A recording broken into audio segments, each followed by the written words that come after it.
The 325th edition of the Four Corners podcast starts right now.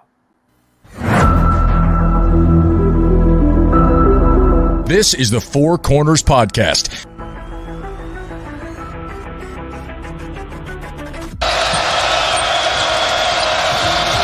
And that could make a difference. Lawson at the buzzer.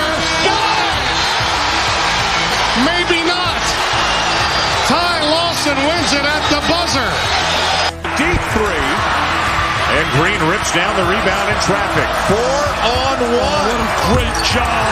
What a terrific job in transition. I mean, you couldn't plan that any better as a coach. Gets the roll. Here we go. Page has it. Carolina down one. 84-83. Page into the front court with 4 seconds. Page to the rim. Got it! He got it! 9/10 of a second to go. Inbounds. Washington gets it to Warren. His full court shot. No good. Marcus Page baby. Does it for the Tar Heels. Carolina wins it. Don't force it if you're Goss. Comes in. Blocked by Meeks. Buried up ahead to Jackson. And he tucks it down for the 5-point lead. Matthews off the mark. And this year the confetti is going to fall for North Carolina. They're not going to be denied this time. Inside 30 overall. Love, top of the key. Oh! Big time delivery. Here are your hosts, Josh Marlowe and Anthony Pagnotta. Hello and welcome to another edition of the Four Corners podcast live here on a Thursday night. Less than 48 hours from Carolina and Duke, as the greatest rivalry in sports will renew itself on Saturday evening in Chapel Hill. And we're here to get you ready for what feels and is a big game between these two rivals. And the first time that this game has had some real big juice in the regular season, outside of Coach K's final game 2 years ago at home in Cameron, this is the first time it's felt like Duke Carolina in February in about 5 years. Two of the best teams in the ACC, two of the best teams in the country, as they're both ranked inside the top 10 meeting as top 10 teams for now the 50th time. And so we're here to get you ready for that. We'll tell you everything you need to know about the rivals. Look at this game from the Carolina perspective, discussion topic, keys to the game, and so much more. But we start every edition of the pod, as we always do, with the pod thought of the day. And this might be the most fun one that we get to do on the pod, because it's everything that we believe in when it comes to this game. And it's in our fight song. We tweet this out very much throughout the Duke week, and whenever we play Duke, beat Duke, et cetera, et cetera. But the pod thought of the day is to go to hell, Duke. Which isn't a bad thing to say, because their mascot has the devil in it, so that's where they deserve to go. But it's always a lot of fun when you get to this game. And as we sit here inside 48 hours, the hype, the anticipation, the expectation, it's starting to build. And it's a lot of fun when these two get together. Two great programs that do it completely different. They think about it differently, but over the past 50 to 60 years, the excellence they've put on the basketball court, there isn't another rivalry in sports that quite lives up to what these two have to offer.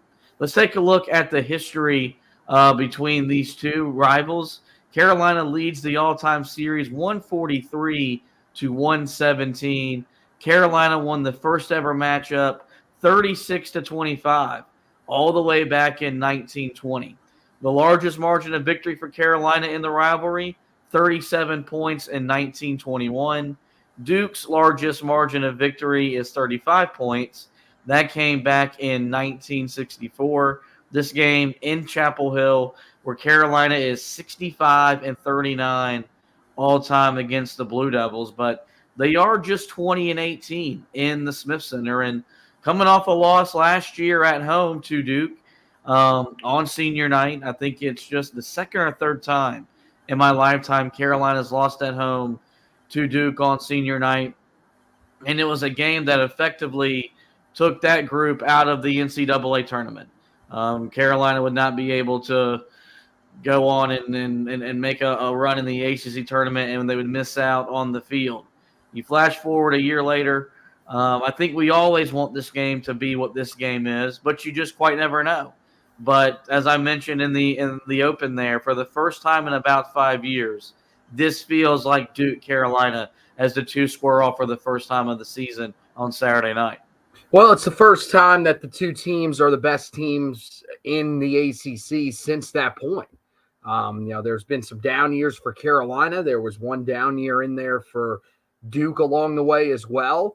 But the thing is that now it's back to being, what we thought it could ultimately end up being again. I think both teams have the coaches that they feel can take them to the next level and get them back into the conversation nationally year in and year out. And these are two teams that, they're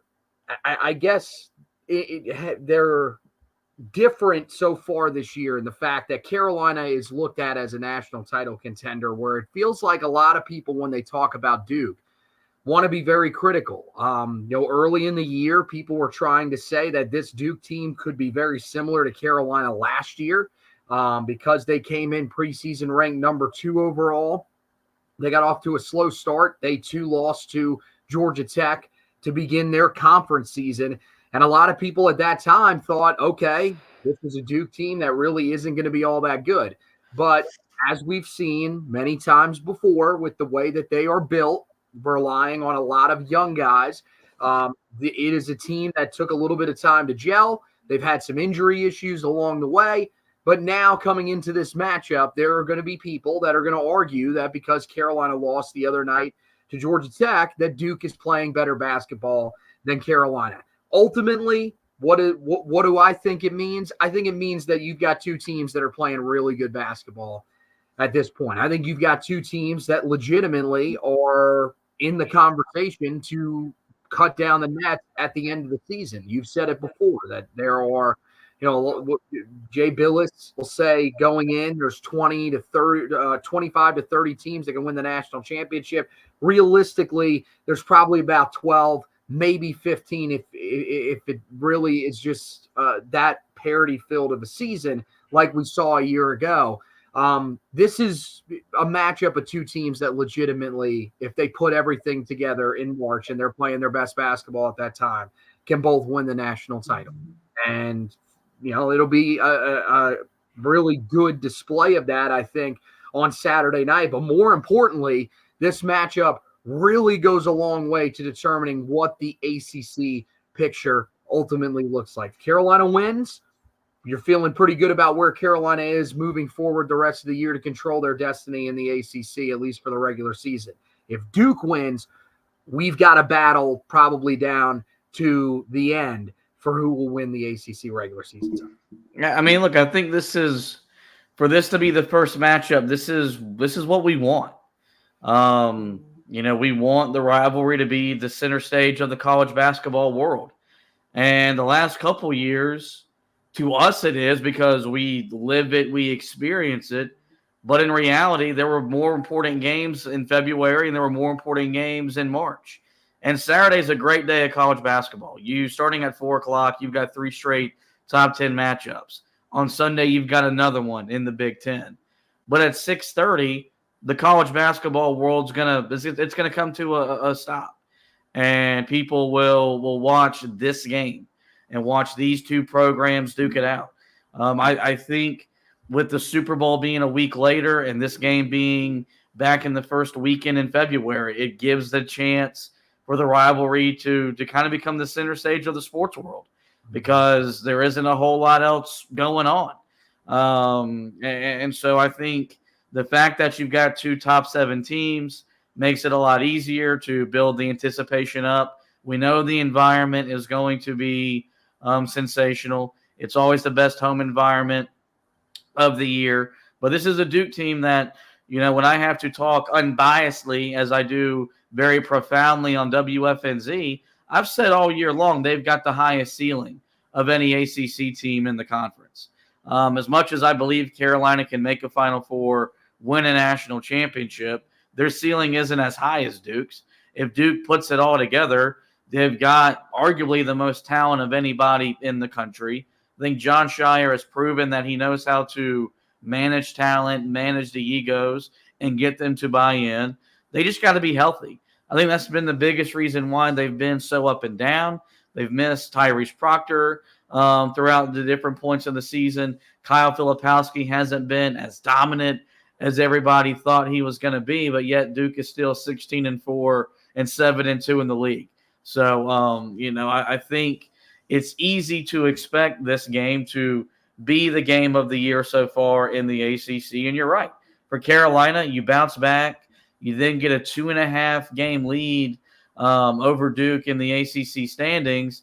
If you lose this game, Duke's now just, they're tied with you in the loss column. You've got a half game lead because you've played one extra game over them. But you would figure that going down the stretch, this would be an ACC race that would probably go down all the way to the final weekend of the regular season. Let's take a deep dive, a little bit deeper dive at Duke, and talk about where they are as we sit right now. As I mentioned, 16-4, 7-2 on the year. They are number 7 in the AP poll, up to 12th in KenPom, and they're 17th in the net. After starting 0-2 on the road, they've ripped off 4 straight road wins. Very impressive win for them on Monday night at Virginia Tech in Castle Coliseum. 5 players averaging double-figure scoring, led by Kyle Filipowski, 17.5 points, 8.7 rebounds, 2.9 assists. He's shooting 50% from the field, 37% from 3.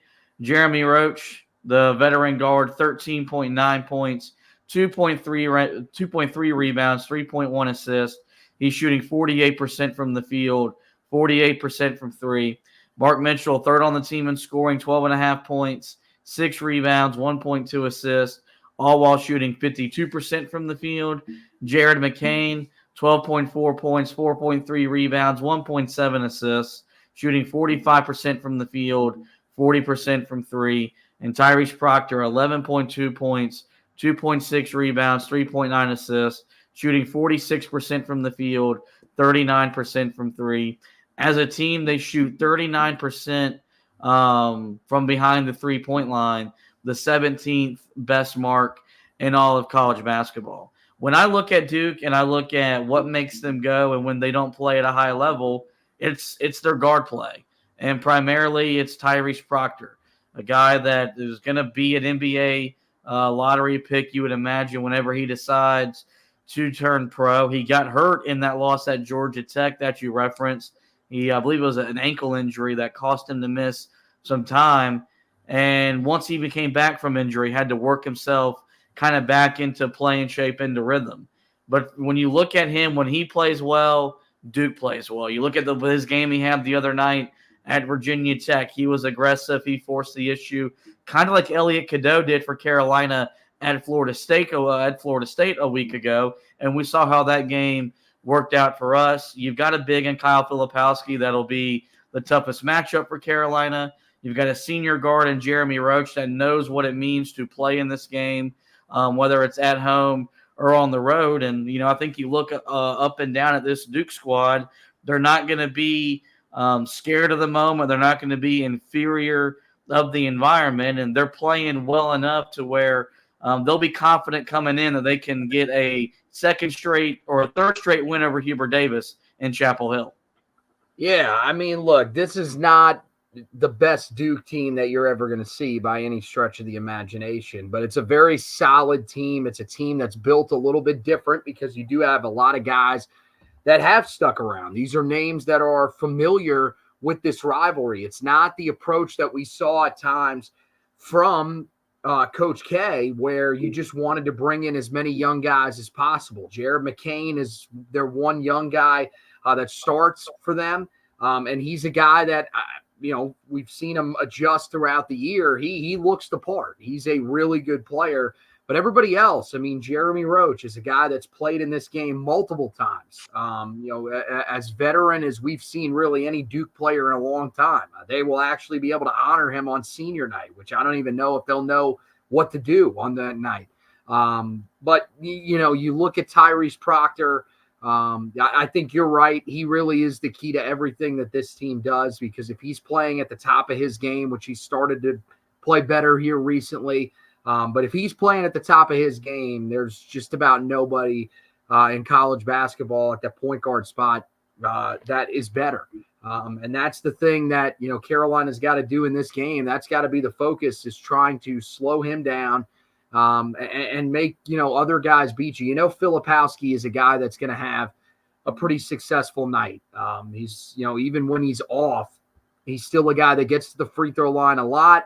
Really is able to create mismatches against, the more traditional fives. I will say that, we've seen and we've talked about it throughout the year. Armando Bacot is probably built to defend him a lot better this year than he has than he was last year. He was a guy last year that we were very concerned about in this matchup because we just didn't feel like he had the versatility to stay in front of him. I think for the most part, we've seen it throughout the year that he does have much better quickness, foot speed. I think he'll be ready for this matchup. So I'll be interested to see how he steps up in this game, especially coming off of one of the worst games that we've seen him play so far this year. Ends up getting benched in that game. So there could be a lot of motivation for him going up against a guy that, coming into the year was a lot of people's pick to be the conference player of the year. But I think the other guy that a lot of people probably don't know about, but it really is important to what this team does, is Mark Mitchell. And his matchup against Harrison Ingram, I think, is going to be huge. Really good defensive player, a guy that just means so much. When he was out of the lineup, it was very, very noticeable that they didn't have him in there. Very solid rebounder at 6.1 per game. Now, the thing is that as we've seen from Harrison Ingram, he's a guy that rebounds at a much higher level than that, especially recently. But I think that he is one of the key cogs. He's starting to shoot the ball a lot better than he was early in the season when he was putting up some historically bad numbers. So, I mean, Carolina's got to be weary of this team. There's so many guys that are starting to settle into a little bit of a rhythm shooting the basketball. But the thing is that, look, Carolina's faced teams like this so far this year, especially teams that shoot the ball well from beyond the arc.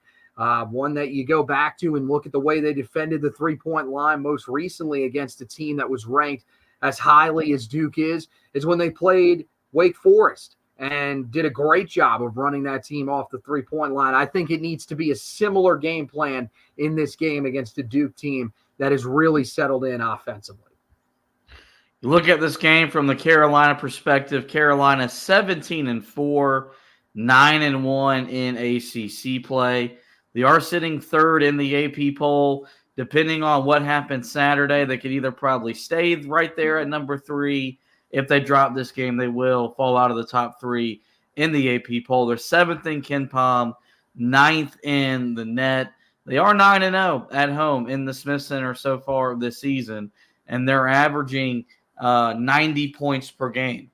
So I think, after back-to-back road games, they'll be excited to be back home in the friendly confines that is the Smith Center. Carolina has 4 players averaging double-figure scoring, led by R.J. Davis, 21.5 points, 3.7 rebounds, 3.3 assists. He's shooting 45% from the field, 41% from 3. Armando Bacot, second on the team in scoring, 13.4 points, 9.9 rebounds. He's shooting 53% from the field. Harrison Ingram, 12.1 points, 8.8 rebounds, 2.5 assists, shooting 42% from the field, 40% from 3. And Cormac Ryan, the last man to be averaging double figures, 10.9 points, 3.3 rebounds, 1.2 assists, shooting 37% from the field, 30% from 3. Carolina's averaging making 18.4 foul shots per game. That's 8th most in the country. And they attempt 24.4 foul shots per game. That's 16th most in the country. And their rebounding ascension continues. Carolina averages 41.7 rebounds per game. That's good for the 7th best mark in all of college basketball.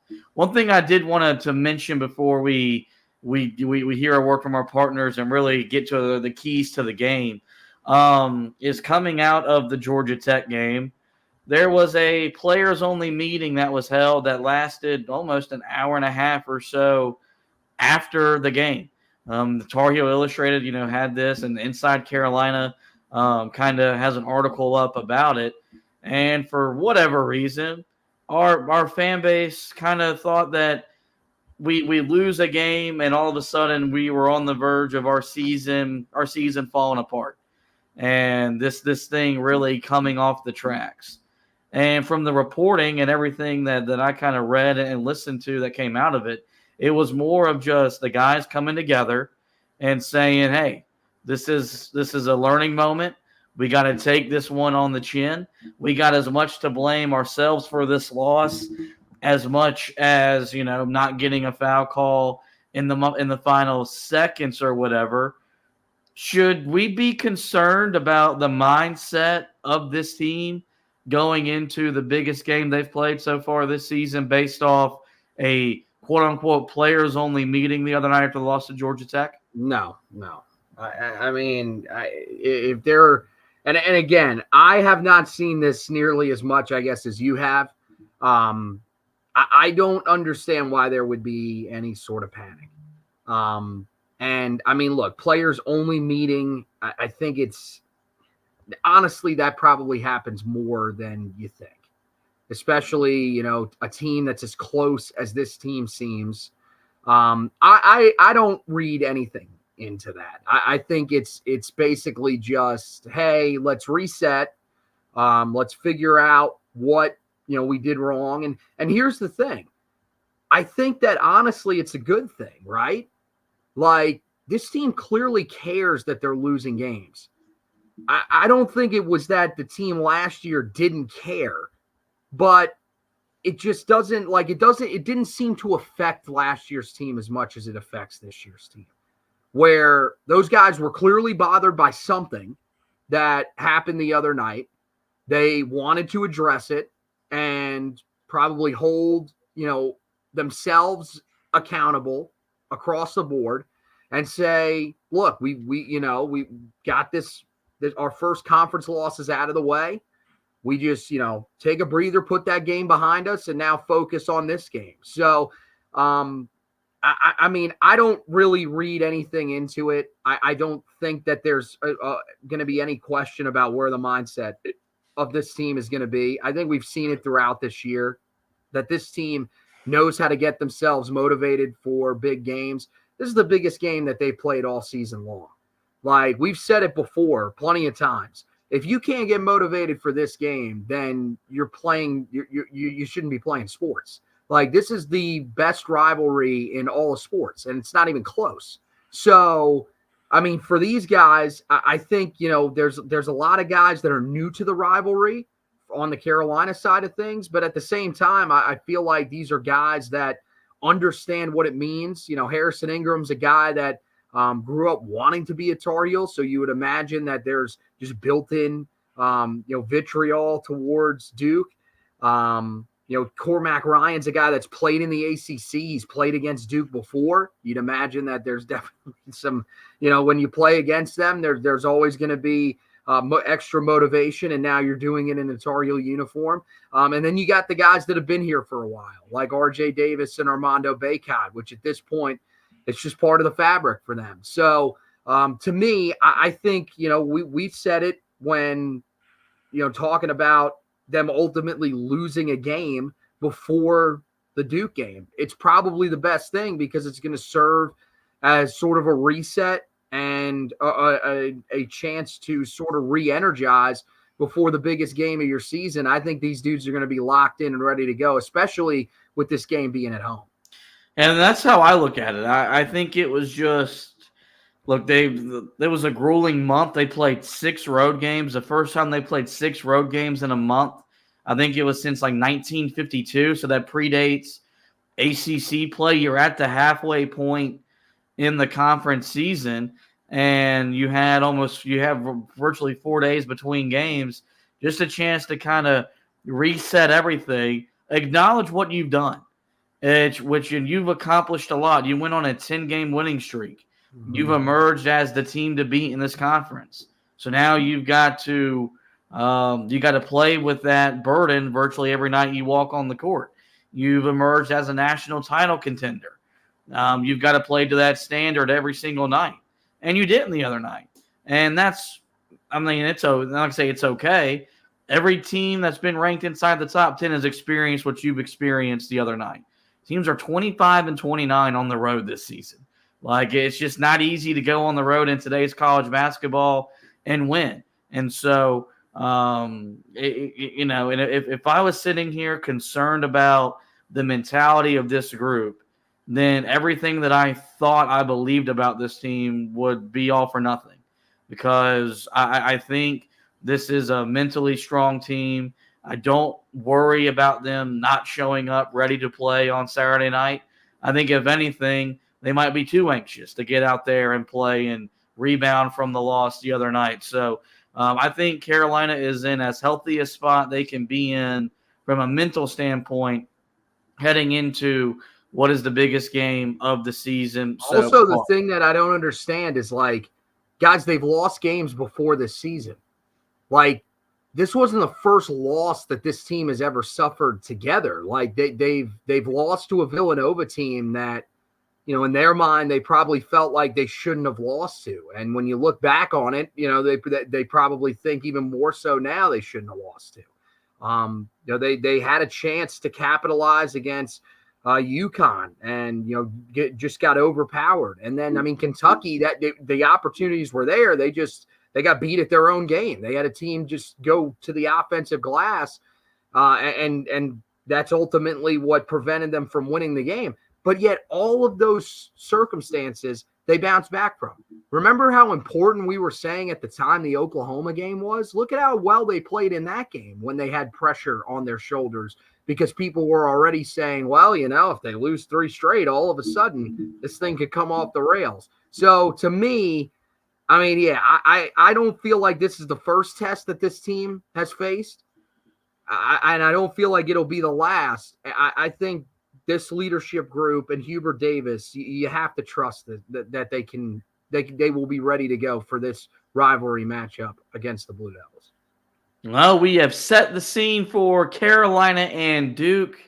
Coming up next, we'll have a discussion topic about the pressure that does exist on Hubert Davis in this game before we give our keys to the game and pick the game. But first, we got to give you a word from our partners.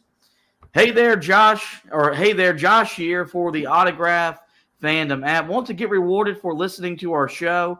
The team at Autograph, co-founded by Tom Brady, is redefining the fan experience by letting users earn points for the active fandom they take every day, like listening to this show.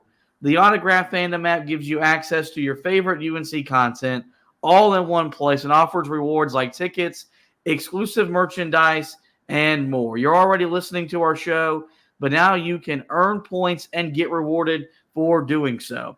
Head over to the Apple App Store and research Autograph Fandom Rewarded and download it free today using the referral code HeelTough. The link and code are also in our podcast description. All right, now let's get into tonight's discussion topic.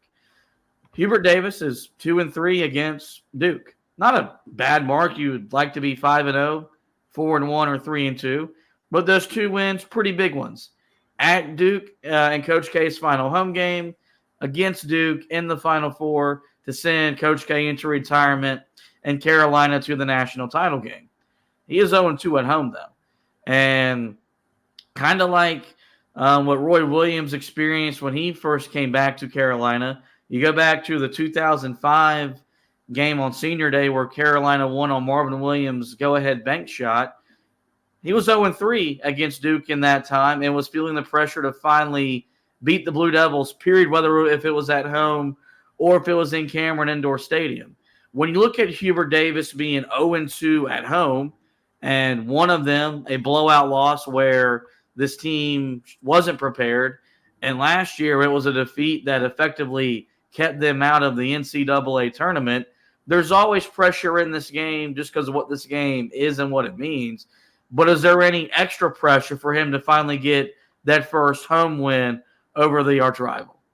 I mean, I don't know. I mean, I think he probably bought himself some time, right? When you win the game that you won in Coach K's final home game, then you turn around and win the game that matters the most and will matter the most for a long, long time, at least, if not, will be the biggest game that has ever been played in the rivalry's history in the Final Four. I feel like you kind of buy yourself some time. And look, you have to add some context to, first game that is in question here in his first year, Carolina gets blown out. But that was the first time that he had ever coached in that rivalry.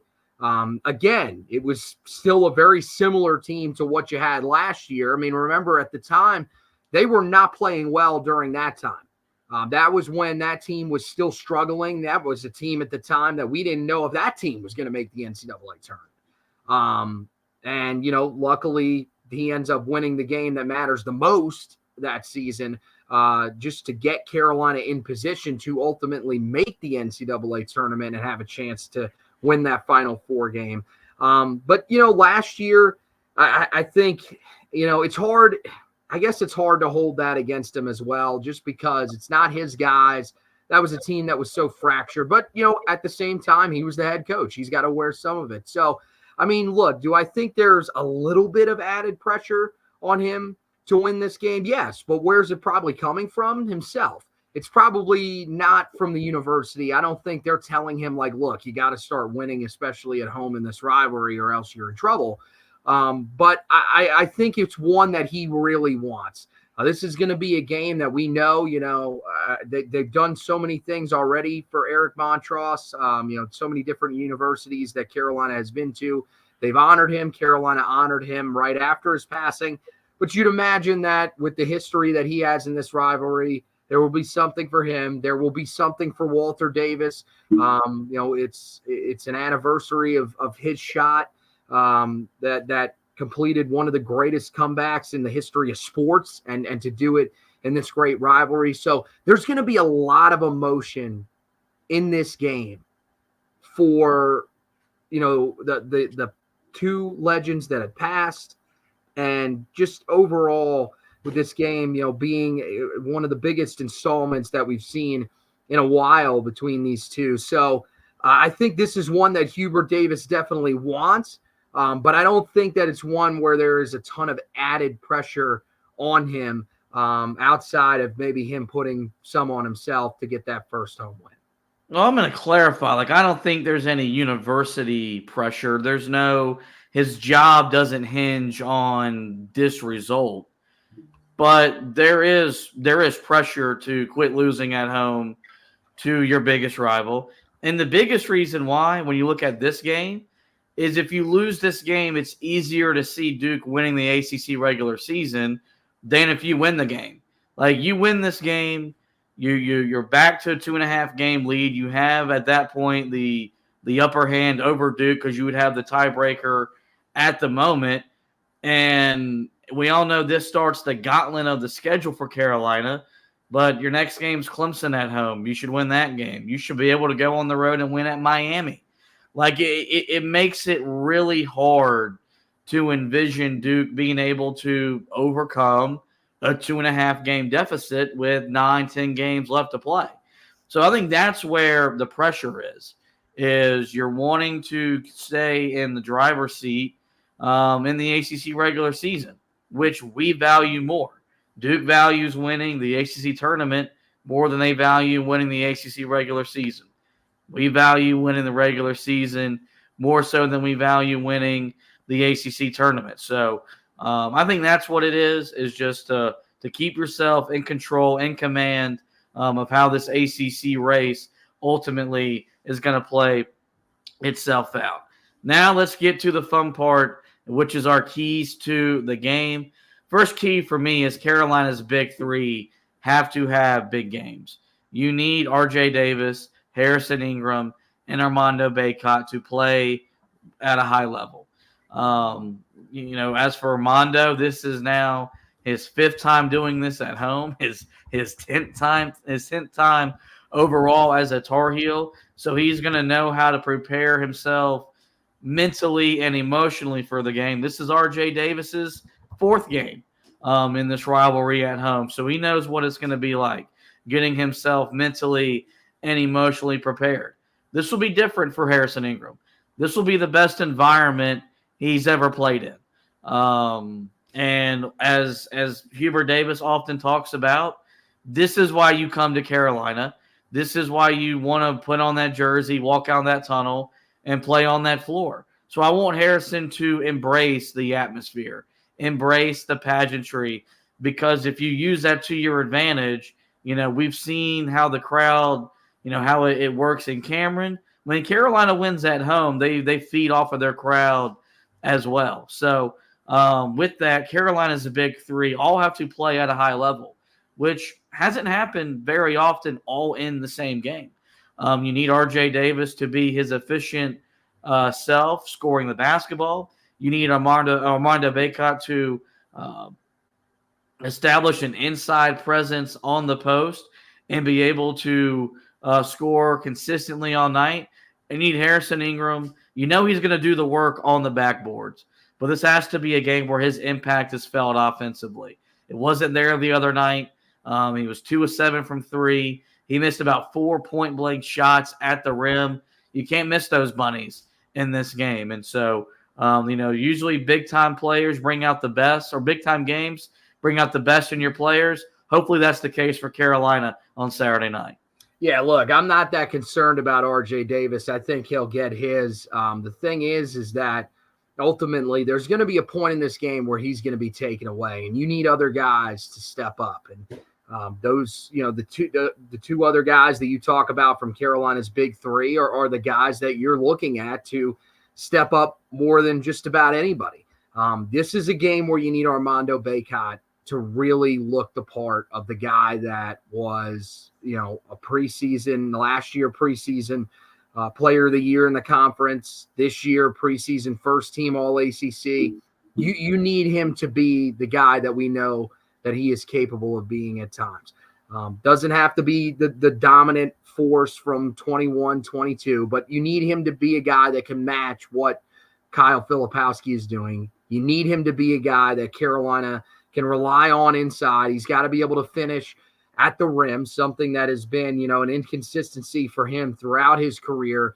But, this is one of those nights where you need him to show up and play like the Armando Bacot that we've seen at times this year, but we just haven't seen it, consistently enough to where you feel comfortable in saying that he's, playing at an all conference type of level. And then, with Harrison Ingram, I think, you need him to knock down some of those shots that he was looking at the other night. Now, part of it was that, I said it when we were recapping the game from the other night, that I didn't think the shot selection was great.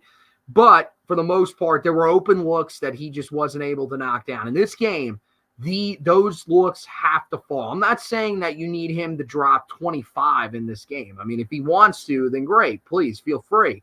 But when he gets some of those opportunities, especially in big moments where you may need one to swing the momentum back in your favor, you need him to be able to knock down those shots. And the other key for Harrison Ingram is, look, if he's going to be aggressive, I'd love to see him go after Mark Mitchell, because that's one of those guys, like I said, if you can get him off the floor, he's their best defender. So if you can get him in foul trouble, that's something that you'd really like to see. I love to see a little bit of the post-up game from Harrison Ingram.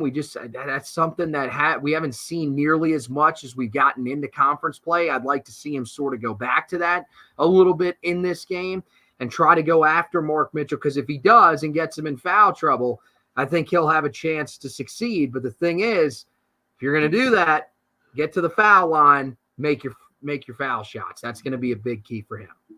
Yeah, no, you're definitely right. I do think that matchup, who probably wins that matchup, that might that might ultimately determine the outcome of the game. The other big matchup that's really going to play a role in this game is the backcourts. And whichever backcourt I think plays at a higher level will ultimately win the game. And the best thing about it is they're eerily similar. You have a veteran in Jeremy Roach for Duke. You got a veteran in R.J. Davis for Carolina. And then you've got Tyrese Proctor's played in the rivalry, but the guy that's just going through his second run of playing in this game, and then Elliot Cadeau, who will be playing in his first game. This game often feels like a tournament game because of all the intensity that comes with it. And what do we talk about come March? Guard play matters more than anything else, and whichever team's guard plays better usually wins the game. I think R.J. Davis is going to be motivated to play at a high level. If he loses this game, unless he comes back for his super senior season, he finishes his career 1-3 at home against Duke. And that, I don't think that's something that he wants to be a part of. So I do think he'll be motivated to win the game or to play well in this game. And if he plays well and leads Carolina to a win, it just furthers his case for ACC Player of the Year. And depending on the type of game he has, could really vault him into that conversation for the National Player of the Year. The difference is going to be how Elliot Cadeau responds to this moment. Does he embrace the environment that's going to be inside the Smith Center? And can he control his emotions? I thought the other night was a great learning experience for him. You want him to learn how to play with 4 fouls in January as opposed to March. He learned the hard way because he found out. You're going against a guard that's very similar in Nathan George that can get downhill and can get to the basket.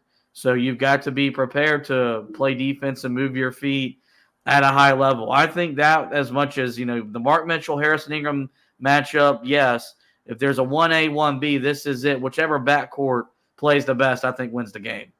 Well, yeah, no, I think you're spot on with that. I think, I like RJ in the matchup against Jeremy Roach. I mean, I know Roach is playing well this season, shooting 48% overall, 48% from three. But at the same time, to me, this is a guy that RJ is familiar with. I think this is a guy that RJ will be able to go after and try to attack on that end of the floor. And I think that's ultimately what you're looking for from him in this matchup. The interesting one to me will be Elliot Cadeau versus Jared McCain. McCain, as you said, you pointed out with George, Nathan George, guy that really wanted to get to the basket, downhill player, very similar to Cadeau. That's not McCain's game at all.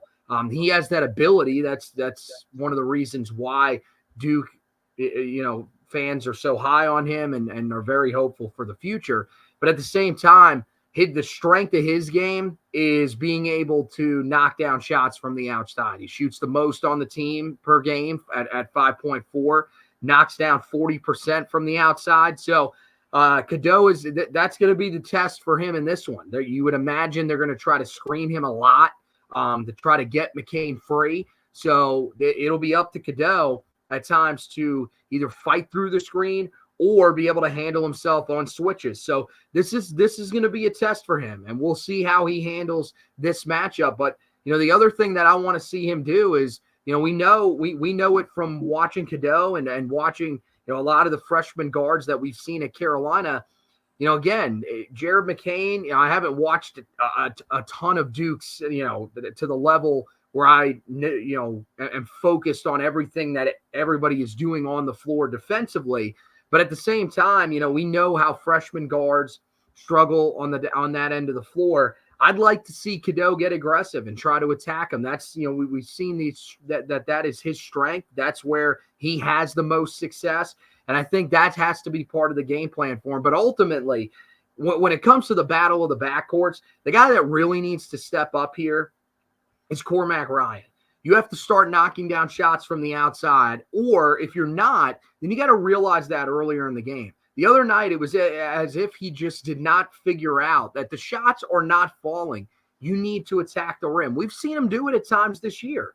He's done a really good job of getting to the foul line. There are multiple games that we've seen him be the guy that leads Carolina in free throw attempts, and it's because he is attacking the rim and drawing fouls or finishing. That is a strength of his game that I don't know if a lot of us really realized when he first arrived here. I want to see him be more aggressive, especially out of the gate to start the game. Find a way to, get after Duke, at the rim. And then look, if those shots from the outside start to open up, then you can take those. But I mean, the thing is they're just not falling consistently enough for you to stand out there and try to knock down threes the entire night. If he can get after, whoever he's going to be matched up with, whether it's McCain, Proctor, Roach, there could be a bunch of different guys that he ends up getting matched up with. I think as long as he can take advantage of whoever that matchup is, I think he'll be the key to Carolina winning that backcourt battle. Another key for Carolina is to defend the perimeter. We mentioned how well Duke shoots the three. Not a surprise there. 39% as a team, 17th best mark in the country. And they're coming off a game where Georgia Tech shot 45% from three. They were 9 of 20. Did a good job spacing Carolina out. Duke's got superior, better players. Their spacing is going to be better because they can play 5 out, which means the biggest thing Carolina's got to do is A, rotate, and B, close out, as well as they have in any game so far this season. I think it's okay to expect Duke to make 5 to 7 threes in this game, but are they doing it on 17 to 18 attempts, or are they doing it on 27 to 28 attempts? And so, I'm not going to overreact and say that the other night was the beginning of the end of this team defending the 3-point line as well as they have at any point in my lifetime. But you do have to respond, and you do have to take away that aspect of the game because Duke, as I mentioned, they'll have virtually 4 guys on the floor at any given point in time that can make perimeter shots. You've got to be aware of that and make them earn from the perimeter looks and not let them just settle into rhythm 3-pointers. Yeah, I mean, look, the biggest thing is going to be communication. How do you switch some of the stuff that Duke's going to throw at you? Because they watched the game the other night. They know exactly what Carolina struggled with in that game. And I think that, for Carolina, it's just being able to rebound from that. You've done a great job really since that Oklahoma game of being able to switch things. And that was the strength. That was why you were so good defensively. That's why you succeeded against a team like Wake Forest who shot the 3 ball so well. So, yeah, I think it was an off night the other night. I don't think it's anything that should be too concerning long term, but this is also arguably the best 3-point shooting team that you face so far this year. It's a team that comes in a rhythm. They feel good about where they're at. So you have to force the issue. They're going to throw ball screens at you. You need to blitz them at times instead of just switching every single thing, especially because you're not – I mean, look, you are much more versatile than you've been in years past. But at the same time, when you have Armando Bacot on the floor, when you have Jalen Washington on the floor, you can't necessarily switch everything or else there are going to be mismatches. So Carolina's got to be strategic about how they handle those screens. And if they do that, I feel pretty confident that they'll be able to get back on track defending that 3-point line the way that they have so far this year, which has allowed them to be so successful here since that Oklahoma game on the defensive end of the floor. We'll highlight this comment from Greg Newman: taking care of the ball and not having sloppy turnovers in the in both halves, and you got to play 40 minutes. You got it on there as well that you got to limit first half turnovers. Here's the thing: not concerned about that because it hasn't been an issue at home. That's been a road issue where, for whatever reason, Carolina hasn't valued the ball as well in the first half. You go back to both Florida State and Georgia Tech, yeah, you committed first half double-digit turnovers, and you had just 1 the other night, and I think you had just 2 or 3 against Florida State on Saturday. But the point's still there. Like, you can't commit 10 first half turnovers and expect to win. You can't. I mean, this team's too good. And unlike Georgia Tech, who didn't punish you off of those turnovers, they'll turn those turnovers into points. And I think that, as much as anything, along with the missed free throws, was probably hammered home in the practices leading up to this game. The last key, very simple, is the rebounding. And what's really odd is, a month ago, I would have thought Duke would have had the rebounding edge. Thought they were the better rebounding team. And then the basketball gods intervened. And all of a sudden, Carolina basketball is rebounding the way Carolina basketball has the majority of my life. I would have never thought we had a top 10 rebounding team in the country. Never would have thought that. But that's what Carolina is. That's where they are right now. In large part because of Harrison Ingram and because Armando Bacot continues to still produce for the most part in that category. That needs to be the case in this game. I typically, Carolina has beaten Duke up on the glass, and that's how they keep themselves in games when they don't have the talent advantage, or that's how they've just been able to manage games when they've had the superior team. Don't think Carolina has the talent advantage. I do think they're the better team right now, and if they rebound the ball and control the backboards, that means they control the tempo. That is another thing that plays into their hand, and I think if Carolina has one more rebound than Duke, it's easy to see them having one more point than Duke when that clock strikes zero. Well, and the other interesting thing about this is that we thought coming into the year Duke would be very similar to how they were a year ago, which they were one of the better rebounding teams in the ACC. This year, they're kind of middle of the road. They're a team that averages just under 36 rebounds a game. So it's not a team that's dominant on the glass, and Carolina is starting to look more and more like the dominant team.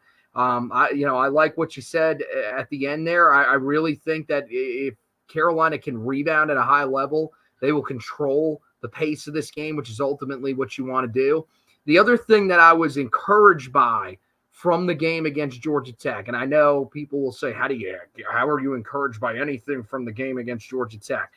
The way this team offensive rebounded and the second chance points that it created were very encouraging. And hopefully this is something that you can see moving forward for Carolina. And this will be a great game for you to build off of that.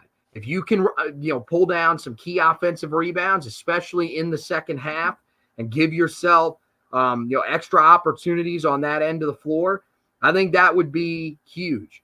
And, in a game like this where it could come down to the final possession or the final couple of possessions, just being able to find those extra opportunities are going to be huge. For Duke, they're going to be wanting to create those turnovers. The reason that I was concerned about it, or just a little bit, is the fact that it's happened in back-to-back games.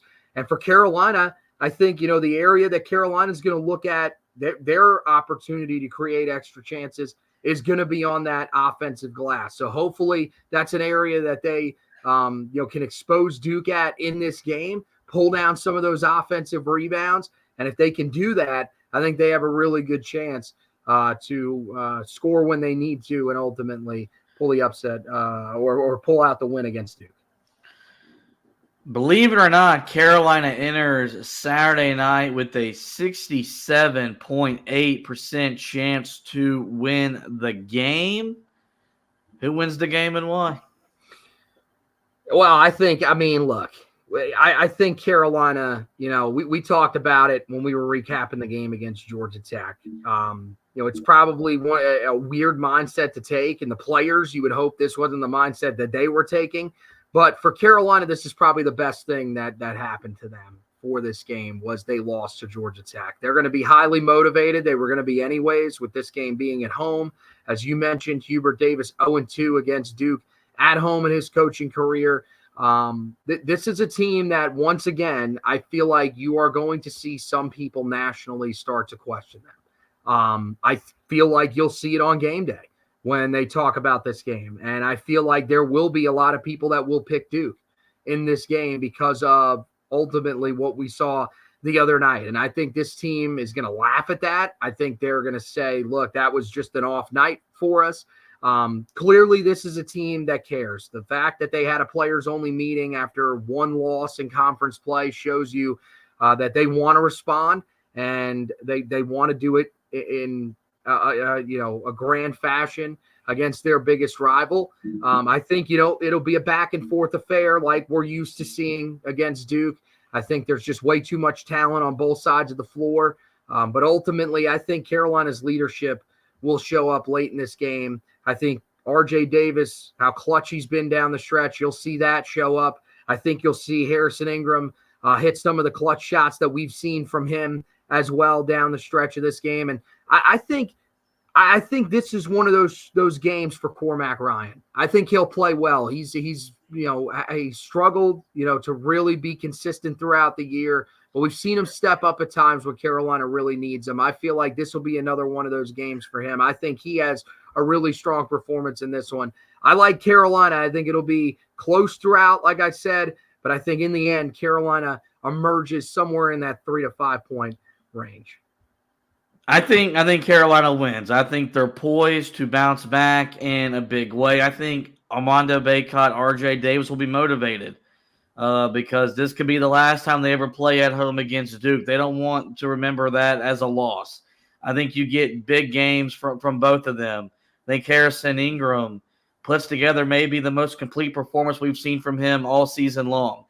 And then I think you're right. I think this game always the winner, an unsung hero, emerges. Cormac Ryan may be 25, but he would qualify as an unsung hero, being a super senior transfer that hasn't really played up to the standard or the expectation upon transferring in from Notre Dame this past season. So I think Carolina responds. I think they get a win. I think it's going to be fun. I think it's going to be high scoring. I think it's going to be intense, i.e. I think it's going to be every Carolina Duke game that we've experienced for our lives and pretty much what this rivalry has delivered over the last 60 years. So, but no matter what happens on Saturday night, we'll be here to recap it starting on the website. That's HeelToughBlog.com, where a preview of the game will be up tomorrow evening. So, make sure you're staying locked into the website as I continue to take you through the basketball season, as it's really starting to heat up now as we are officially into February. As for the podcast, guys, you know where to find us. Every major podcasting platform. Simply search the Four Corners Podcast and we will pop up. We're there. We do encourage you guys to rate, review, and subscribe. That way you don't miss any editions of the show throughout the remainder of the basketball season. Well, with that, guys, that is going to wrap up this edition of the show.